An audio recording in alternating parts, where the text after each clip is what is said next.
So may I request Ms. Nahida Sobhan, Ambassador of Bangladesh to Jordan. Thank you, Ambassador Mole. Thank you very much for giving me the floor. And I would like to also thank the organizers for organizing this webinar and also inviting me as a panelist. Excellency, the moderator, I would like to, I would try my best to finish in 7-8 minutes, but I have a number of areas in my mind, and that also relates to what my previous two speakers, William and also the moderator, has been talking about. But first, let me give you an idea of what the Bangladesh Embassy in Jordan has been doing since COVID virus was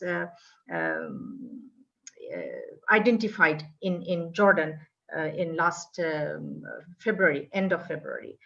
Because the thing that this embassy has been doing resonates a lot about what the moderator has been talking about the role of embassies abroad, where there are a huge number of migrants from countries of origin. So we worked in Jordan. Bangladesh Embassy worked in 3 levels. Firstly, service. Secondly, security. And thirdly, repatriation or return. Now, in terms of service, what we did was, the first thing that we did was to engage with the recruitment agencies and also the employers, sometimes individually and sometimes in a group, to do 2 things. One is to raise awareness among the workers about how to protect themselves, and also asking the employers and also the recruitment agencies to ensure all the rights, and also hygiene and sanitation and healthcare for all the workers from Bangladesh in Jordan. And secondly, in terms of security, we engaged with the stakeholders that was mentioned by the moderator, to ensure the job security of the workers as much as possible within the law of the country of destination as well as the country of origin, and also within the contracts that the workers have. And also other security issues that we tried to engage.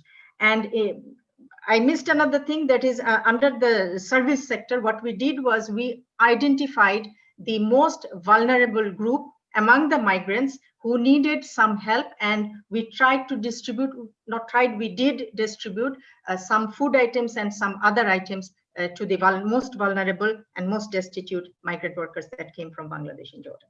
And we have seen that other Bangladesh embassies around the world did the same thing. And thirdly, on repatriation, those who are willing to go back and those who need to go back to the country of origin, that is to Bangladesh, we facilitated their repatriation. And in that also we are very much engaged with the employers here, because as per contract, the employers are responsible for return of the workers when they want to go back to their country of origin. So we just generated work on that regard as per the contract and also as per the law, and we engaged for the repatriation of Bangladeshis, those who want to go back to Bangladesh during this time.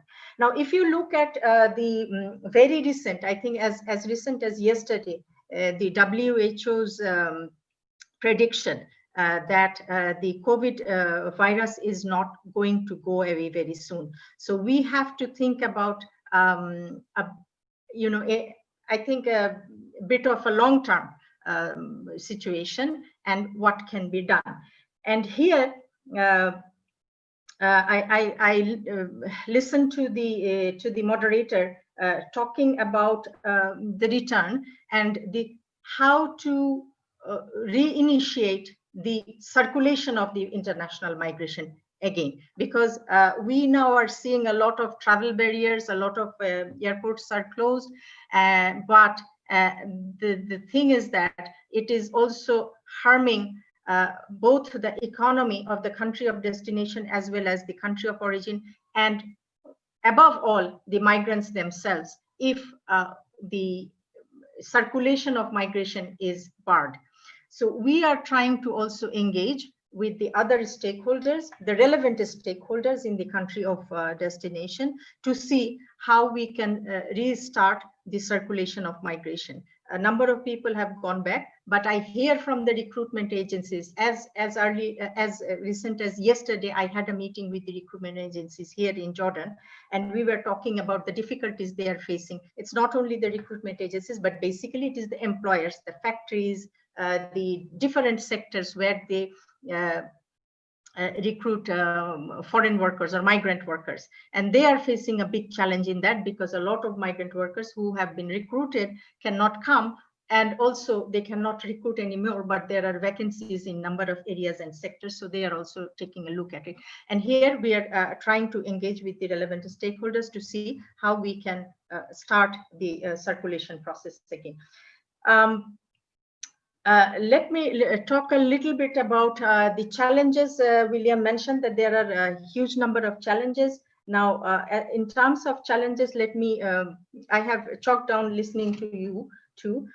One thing is, I think that one challenge, which has not been very evident in Jordan, but I know around the world, we see this a big challenge, the stigma that is going against the migrant workers around the world. It is everywhere. So that is a big challenge, I would say, that needs to be addressed.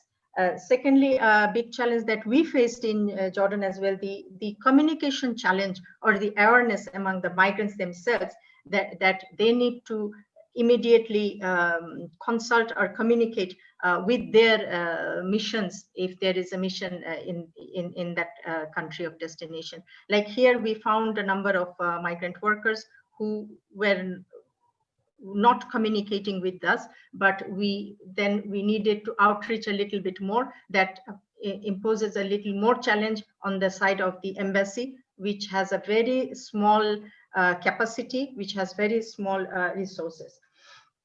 The second thing, I think one of the biggest challenge, I would say, absence of any international cooperation or any regional cooperation, and I would say a big absence of the United Nations agencies, which I have faced in Jordan, and I'm sure that there are many other countries of origin. When we are sitting in another country, we face it during this time, at least with the COVID-19 situation. I would say that I have seen a big gap in there in terms of the presence of United Nations. A big absence, and all of this, I would say that there is a big absence of a mechanism that can address the vulnerabilities and also the difficulties of migrants around the world in times of crisis. There was one very small mechanism that came out from the GFMD quite some time back. It was launched, I think, in 2014. Yeah. But as far as I know, that it has ended in the scope of that MIKIC was till 2019. So we do not see any that kind of mechanism whereby we can address internationally the situation of migrant workers in a crisis time. There is nothing in the Global Compact on Migration on the emergency situation, and there is nothing much in the SDGs even. In that regard, I would like to refer, in a very few days ago, there was another webinar where I heard Ambassador Shahidul Haq, the former Foreign Secretary, talking about thinking of a new mechanism. So that is something we need to take a look at it. Now, you see, migration has always been a topic, an action, a situation where we always need two to tango. So the countries of origin or their embassies cannot do anything alone to serve the interest of the migrants around the world if we do not have the cooperation of the countries of the destination, and also if there is not a global platform or mechanism globally, which is an international cooperation in this regard. I think this situation now that has made it a bigger challenge for any of the countries of origin is that absence of that kind of international cooperation mechanism. We do not see any, not global, but not even regional.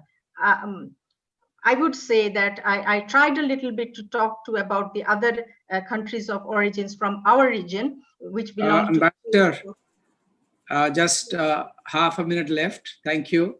Yeah, I'll take this half a minute, and just to mention that I tried to reach out to the members of the Colombo process who are in Jordan, but I didn't see much of that in that regard. So there is no regional understanding of cooperation, no global understanding of cooperation, and we need to work on it. Thank you very much.